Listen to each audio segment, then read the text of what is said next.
Mi atole que mi fondo, ancien combattant, blessé de guerre, caporal, député, le que mi fondo. M'tamfon, mi dakpe na ma. Egbea, beba un message vi chemde, Mathieu Nyasingbe, le moro na ba, belly to belly. Belly to belly. Yo, oh, non vigne, Mathieu. Beba un vidéo, va dire les d'autant. Au fond, il y a tout le monde. Mbenade nkele wo fufonye ne hunloa ehunke kwela gbako so ikonji no jania osina te umno na fiko jio boa conseil vi shemde mbe mano be Mathieu okwa gbe ya me ade agbe ya me ntokpa na menunya ne nkpo nkume na wa nyi nkpo na me barale nkume na o eya watoma obe nya ototo nyi nkpo na me barale nkume na o voanu ke nkpo na le nkume na wa ko imbo jina be ya nyon la fire pepe agbe ya me mate nyon la fire pepe no vinye agbe ya me de la lon me de la chiri ya ko vo ngbaja gbagba be ya nyon la mesia me gbo parce que no be ya nyon la mesia me gbo après ya we la vani gbonke la ya sia bo mi le se bobe nyon wa gbe o onu atike ni nyan kenti onu atike ro nyonu ofo ele moji e Mathieu nyonu a ofo ele moji e ne nyonu gbe wa mu do egbe ore ne nyonu gbe wa mu viwo egbe ore oh ko le gangolojo nenea ano hon ana pado wo va mu se de pepe nyonu pe so saba no yo chi anigba a ore mbe mato no be cité mbe mato no be na cité na buvi o betame e vi o koja bu betame na cité na ji dore na ve wo do na po vi oji nyonu ofo ele moji e vi o wa hu o yoni wa ni nyonu gbe o pa be nu atike nko le nu atike o we zon we va blessé de guerre o be club me ancien combattant o be club me député o be club me we zon o la ho ekudo evena lo mingbe evena voye won ko le gbobo ba mo va so ebe video so ve na nyonu anti nyonu le biji do won keke ala pa e won keke aje enu be ni le ho Mathieu o do la remarquer nous depuis le ko jena nya o me ya ne nyonu am le soutenir wo mate onu ko lo mo egbe o le Facebook aji o de mo egbe o le Facebook aji o Mathieu egbe be na ke gbo nyonu ne o vo de be nyonu be egbe wa de egbe o ye wona de pe ngbale o isko la bio se be ska me alon po va ya ke ngbe va le gbe ya nko la bio ro ku o se ya won yo la cité won la so fi onu yon la cité o la hon ro vi o ta o la hon ro nto agbe o ta hon ro vi o ta mo ebo la va no atike yo de amesron mo atike yo la va no Mathieu no le gbe yan na mi o le na mi conseil ya mi nse no le na mi conseil ya mi nse no o amere pe mi de sia me won vo anya wa mi o mi gble no YouTube nye ji o la po nu mi po nu po va yi na mi voa mi kpo be mi le se go be club ko me mi le ha ko mi le do ade e ha mu nyo ha le très dangereux mi antok pe la no gain de kareka ko mi abe unse mi abe penpen on pe la no na mi la no gain de kareka voa o ya mu we nya me barao Mathieu ya to mu ni de pepe le mo nya ne nkpa me be nku me kwa mi nya na nka mi anyi zerika mi la be togo tom lo mi abe nya gbo voa mi anto mi a obe je ko mi le wa ele kplo mi so le egume boa cité no janyom china funu ne hun lo wa hun pe la ko ikonji pa cité ne nyonu gbe wa mu fin du monde yo ne nyonu gbe wa de mu fin yo cité no nto ahon yen bo nto be yin autosuffisant lo nken to glona hlona ku de to enko donc a nyonu ele contrôler nde pepe na wa alo nyonu wa yin gakele gome na wa ke won se de pe nle mi asike mo mi na hon wa awde o don pe mi atogo tonto be ele nu atike nya ne nya we ala Jehova o don pe mi nto o don pe mi nto ni nyonu gbe wa o non to le ku nyonu ya pola nya be soit mi la ikakala ku togbo soit mi la na ikakala va gbe mi no e adola no plan B me no Ye on to la nyanu ko la no wa on to nya duke me mi le yo vode be nyonu be gbe we lo mu we nya me tutu gbon we ja nya me poti olo na me se me le nu atike bo gbe ya oh mi la vole monda me Mathieu o me le o message ya na bo cité na buvi o betame a lutter na vie o na odo na tati Facebook be nu bo be o so be video so ve na ala jeni nya won we Mathieu on to cho nyanwede soit te nyon le vo de be nyon be le gbe wa sa te économie ele ke mi zanaga le ko to zanaga no na mo ga nto na mi be mi ngano na mo me sia mo na ga ola na me do ga ela ni busu no la ye o mana ga na mo no nu be ye le se vivi na Facebook a ko mi va do ye kontare didi ye gangbale o ne gangbale o pa nyon m perd na temps lo Mathieu boa même to no be tutugba bonne récupération eve bon no zonkudo tao ano zonkudo susu agbe ya me anyigba sen wa gamazon e ji ble mi le o wuyo apa mi na ina nyingba le po mi lo mi na ina nyingba le po mi leke mi anto mi la gbe wo ro po le mi agbo wa po nu ko le jora nebe okunyonu mi le o va le Facebook di anyonu anya hoho e ni nyonu angba se gengbe o cha nyonu agba yidubu me tocho so ebe nyonu la na ikudo nyusu ko le o nyonu adu amede kede na ndi pepe gomena ne o ya we munya o de o ya we munya o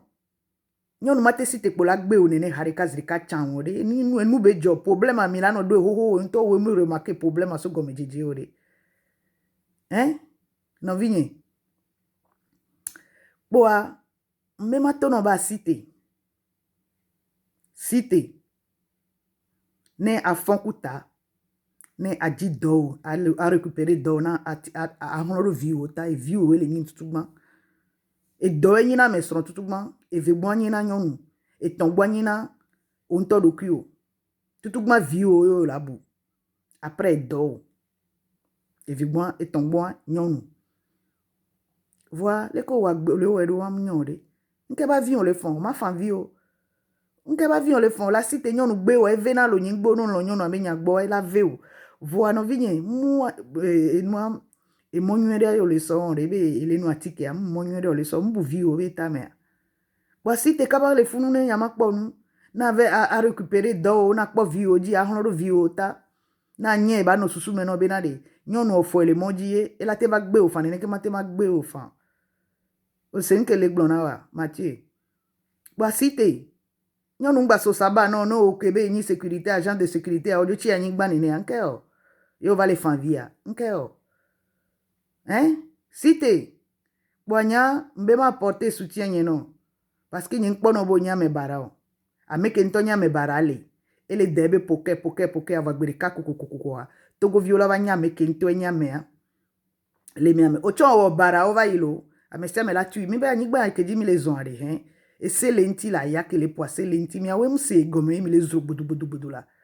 voa nu gle gad to ameke nto nya me bara le chaka mi ame la va to gbere ka kokoko la o ya to mu nyi de pele me o ya nyi mu jesi o nyi nkpo lo voa ne nkpo me mu etudie na mesia me ke le gliadia ye nkpo na mesia me be susu o ya po erreur ko wa ponyi be o jende o me wonde o ke o mdola we voa mu nya me bara o Mathieu boa cité courage na lutter na vie o a odona a lutter na vie o conseil ke nyambe mana wa yo be no janye mu chi na fiko je nyon la gbe o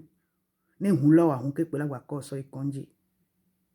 se nke le to na wa boa fofonye alo no vinye cité ngba chifuno ngba fanvio ngba no butame o cité na di plan B ela don dio so se nke le to na wa ela don dio so boare fofonye ngba chi anyi gbon nyonu le patapata lo o nto po monde que me le fi cycle 21 nyonu o bo patapata ne de gbe wa de lava quelqu'un laisse quelqu'un pra o amede la gbe wa me bulava ba nyanke o pepe no lo ame wa ko o ya we lo amo la biero ku se beska me an lo ipo ba ya nko bi ona yan nyonu be gbe wa nko la biero ku wa lo nyusu be gbe wa nko la biero ku be ame wa ke le gbe est-ce que lo ipo ba yi ma boano vinye cité na trop récupérer do a trop activité o di vie o hien o ngba be ya ngba ogbede be ya no atike ya ko jamais on a tike kudan do nyonu ko pole moji adio ni nyonu a bloqué ndek pepe la si o nyonu a hono la si wa ça dépend le ke nyobe ku parler do nyebe on to be one be nu do e be nkome yente one be nu erika e nyonu la gbe ovo kola jo chi anyigba nyode vo we va hona nana me conseil pe nada montia donc am nyon boare conseil vitu ku ke mbe mana wanyi ba cité bon récupération non ma o la pedenti o la cité va no cité a erreur ko angba o erreur mo gbede la gbe o mekio erreur ko angba o gbede la gbe o me o se nke le gbona wa angba chi anyigba ngba chi funu na no fan vi abe monda e vodo a o bu vi o ta vi o ko lenti wa bu abe tame wala no force ko la gba cité o sia wala ga va kponyo nu ke la gba no nya o gbo so e won vi masadu po ade egbon be no be desi pe vivina peut-être o le po si be ame wan e lo peut-être la ga va dogo ame de ke o la va be yo fifi nto e le po lon anto e nene be nyina agbe ame ami pa la nu ye lo agbe ame étranger o mi ni mi apata mi la plan le mi no gbo ne po do me gbe ko no po a ma o pe na na menti e nu ke le négatif a mi ngba no nu eme o ne ndegbe le négatif po a mi ngba no nu eme o parce que agbe ame are hen o la o tune no we bara e o la tu ya po amodo be ma wa de he mi ami we ble na mi roko be ma wa le ela ni gbanji le mi ame ma wa le mi ame o we po la ho ezirika le ko gbe we do po la ho e amodo ho na wa to kaba amodo wa to tardena kengba amodo nyi innocent wa chon le wa me ba no vinyi courage non cité senke le to na wa cité na bu vi o betame na tati wan ko mla iro funu wan be lele do nya be la même la si o peut-être diabète o nya e dokelele o kengbo mpona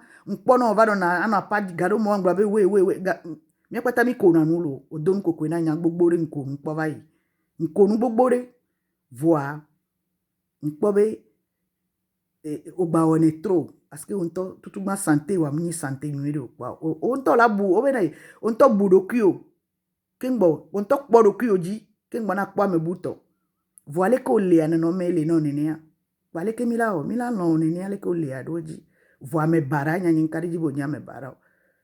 parce que me bara nto ile ameke nya me bara nto le mi amele edu e chala ba tueto e ya Israelo de sera pe won lo ndu duanto aja baba e zanto le ngbedo me gan goro gbona e ya kele joro ya ji wa Israel ke gbona nto a planto gbona parce que le ke mi le wero ne mi la tuer won le ke mi gbele wero pa ne mi la tuer won pa nya onzizi na le ke npo do nyi so onzizi na ma o video anya nyin le do tan o egbe mdo tan vide mbe na le ma pono be Mathieu cité la fiko cité le no jani angba chifuno bu vio na bu famille o ola ga ba ponyo nuke la mesen po mi bio ne la mesen gbe di agbe le po la ponyo nu ola pa mere ke la sokudo ola lon wa si gbele ko gbe pa mo wa be le gbe o la ga pa mere parce que agbe ame be examen agbe ame donami po agbe ame donami po boa ninja po npo subo Mathieu courage à toi cité buvi o beta mena cité senke le tonawa buvi o beta mena cité no jania china funu donc exemple ko le na no vi o ko le ngbedo benao bena ne nyon gbe okwa wa na tike wa kwa alors exemple ko le na vi o bena nyon gbe okwa wa na tike wa kwa aode on to cité le ko hon ka ko we la ga hon ka lagba récupérer ne nyonu yo vode nyonu be gbe wa deuxième chance mulio botia ayi ko be la bleu denti e la nyobe gbe so ba va gbe o so senke le tona wa cité ne abuvi o betame musen na our activité o senke le glona we boa courage à toi Mathieu courage à toi allez bisous nyangbajo asigba lo tuyelo amérique pe mjisi mo nyento peble na rokunyi allez bye bye ni message aba do gbo wa amen kaka ba vedo Mathieu basi me mjibe basi message ya bon allez bisous